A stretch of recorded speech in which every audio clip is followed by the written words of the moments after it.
Good morning student. आज हम संख्या पद्धति के पहली प्रश्नावली 1.1 को पढ़ेंगे।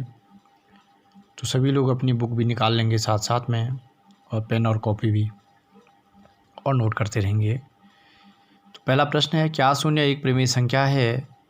क्या इसे P/Q के रूप में लिख सकते हैं, जहाँ P और Q पूर्णांक है और Q does not equal to 0 है? इसका उत्तर होगा हाँ, शून्य एक परिमेय संख्या है और इसे P/Q के रूप में लिखा जा सकता है, जैसे 0/1, 0/2, 0/3। यहाँ ध्यान देंगे Q does not equal to 0 है, यानी जो नीचे का मान है वो 1, 2, 3 है। तो इसलिए हम इसको इस रूप में लिख सकते हैं, क्योंकि जब भी हम 0 को किसी भी संख्या से भाग देंगे, जैसे 0/1 लिखो तब भी 0 आएगा, 0/2 लिखो तब भी 0 ही आएगा। तो इस तरह से हम इस प्रश्न को लिख सकते हैं और ये इसका उत्तर होगा। अब प्रश्न नंबर 2 को देखेंगे। 3 और 4 के बीच में 6 परिमेय संख्याएं ज्ञात कीजिए। तो हमें 3 और 4 के बीच में कितनी परिमेय संख्याएं ज्ञात करनी है? 6 परिमेय संख्याएं ज्ञात करनी है। और एक बात बता दूं, किन्हीं भी दो संख्याओं के बीच में अनंत परिमेय संख्याओं को ज्ञात किया जा सकता है। आप जितना चाहे उतनी परिमेय संख्याएं निकाल सकते हैं।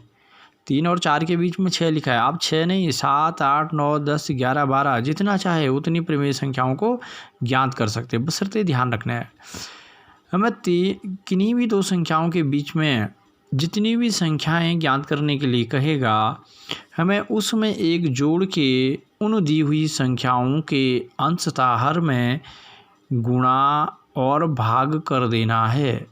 ठीक है, यानी उसी संख्या से अंशतः हर दोनों में गुणा करना है। तो यहाँ पे हम देखेंगे, हमें 6 संख्याएं ज्ञात करनी है, अतः हमने 3 के हर में भी और अंश में भी 7 से गुणा और कर दिया दोनों जगह। ऊपर आप देखेंगे 3 गुणा 7 है और नीचे भी 7 लिख दिया। ऐसे ही 4 गुणा 7/7। जब हम इसको हल करेंगे तो 7 या 21/7, और जब इसे हल करेंगे 7 को 28/7। आगे और पीछे इन दोनों को लिख लेंगे। इसी तरह क्रम से हर में तो वही होगा, लेकिन अंश में हम इनको बढ़ाते जाएंगे। 22/7, 23/7, 24/7, 25/7, 26/7, 27/7। ठीक, और इस तरह से 3 व 4 के बीच की 6 परिमेय संख्याएं हो गई हमारे पास। 22/7 पहली, 23/7 दूसरी, 24/7 तीसरी, 25/7 चौथी, 26/7 पाँचवीं और 27/7 छठवीं संख्या। तो इस तरह से ये प्रश्न नंबर 2 का उत्तर हो गया। अब इसके बाद जो अगला प्रश्न हमारे पास प्रश्न नंबर 3 है। प्रश्न नंबर 3 में लिखा है कि 3/5 और 4/5 के बीच की 5 परिमेय संख्याएं ज्ञात कीजिए। इसमें भी हमें बिल्कुल ऐसा ही करना है। कितनी संख्याएं ज्ञात करनी है? 5 संख्याएं ज्ञात करनी है। तो हम क्या करेंगे, 3/5 के अंशतः हर में 6 से गुणा कर देंगे और 4/5 के भी अंशतः हर में 6 से गुणा कर देंगे। और जिस प्रकार से प्रश्न नंबर 2 को किया, बिल्कुल ठीक इसी प्रकार से प्रश्न नंबर 3 को हल कर लेंगे। ये आप सेल्फ में करेंगे। ठीक है, आपको अपने आप करना है इस प्रश्न को। जिस तरह से मैंने प्रश्न नंबर 2 को किया है, बिल्कुल आपको इसी तरह से प्रश्न नंबर 3 को करना है। अब आएंगे प्रश्न नंबर 4 पे। लिखा है, नीचे दिए गए कथन सत्य हैं या असत्य? कारण के साथ अपने उत्तर दीजिए। पहला, प्रत्येक प्राकृतिक संख्या एक पूर्ण संख्या होती है। आपको सत्य और असत्य लिखना है और कारण भी बताना है कि किस कारण, अगर सत्य है तो क्यों, असत्य है तो क्यों। तो लिखा है कि पहला है, प्रत्येक प्राकृतिक संख्या एक पूर्ण संख्या होती है। तो हमने इससे पहले जो पूर्ण संख्या की परिभाषा लिखी है, जो पूर्ण संख्या मैंने बताई थी, उसमें बताया था कि अगर हम प्राकृतिक संख्याओं में शून्य को सम्मिलित कर लेते हैं तो वो पूर्ण संख्याएं होती हैं। तो यहाँ पे वही कह रहा है, क्या प्रत्येक प्राकृतिक संख्या एक पूर्ण संख्या होती है? तो इसका उत्तर होगा हाँ, होती है, यानी ये सत्य है। ये क्या है? सत्य है, ये होती है। ये इसलिए होती है कि क्योंकि प्रत्येक प्राकृतिक संख्या पूर्ण संख्या होती है, क्योंकि प्राकृतिक संख्या और शून्य का संग्रह ही क्या है, पूर्ण संख्या है। तो समझ गए।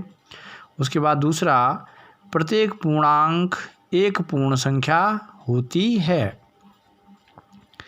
तो इसको हम ध्यान से देखेंगे तो ये है असत्य। असत्य इसलिए कह रहा प्रत्येक पूर्णांक एक पूर्ण संख्या होती है, जबकि पूर्ण संख्या कहाँ से शुरू होती है, 0 से। 0 1 2 3 4 5 डॉट डॉट। और पूर्णांकों में हमारे कौन सी संख्या आती है, पूर्ण संख्याएं तो आती ही हैं, लेकिन पूर्ण संख्याओं के साथ साथ ऋणात्मक संख्याएं भी आती हैं, जो कि पूर्ण संख्याओं में नहीं आती हैं। तो अतः ये अपने आप क्या हो गया, गलत हो गया। तो इसका सीधे सीधे हो जाएगा कि प्रत्येक पूर्णांक एक पूर्ण संख्या नहीं होती है, क्योंकि पूर्ण संख्याएं 0 से शुरू होती है, 1 2 3 4, और पूर्णांकों में कौन सी संख्याएं भी आती हैं, ऋणात्मक संख्याएं भी आती हैं। अब होगा प्रश्न नंबर तीसरा पार्ट इसका, कि प्रत्येक परिमेय संख्या एक पूर्ण संख्या होती है। प्रत्येक परिमेय संख्या एक पूर्ण संख्या होती है। तो ये भी अपने आप में असत्य है। असत्य इसलिए परिमेय संख्याएं वे संख्याएं जिन्हें हम P/Q के रूप में लिख सकते हैं, हमने पढ़ा है, यानी जो भिन्नों के रूप में भी होती हैं। दूसरी परिभाषा हमने लिखी थी कि जिनका दशमलव प्रसार शांत और अशांत आवर्ती का हो, यानी दशमलव वाली संख्याएं भी। लेकिन जो परिमेय संख्याओं में आती हैं, परंतु पूर्ण संख्याओं में केवल कहाँ से शुरू होती हैं, शून्य से शुरू होती हैं। 0 1 2 3 4 डॉट डॉट डॉट अनंत, यानी भिन्नात्मक संख्याएं उनमें नहीं आती। जो भिन्नों के रूप में संख्याएं होती हैं वो उनमें नहीं आती हैं, पूर्ण संख्याओं में नहीं आती हैं, जबकि परिमेय संख्याओं में होती हैं। अतः यह अपने आप में क्या है, असत्य है।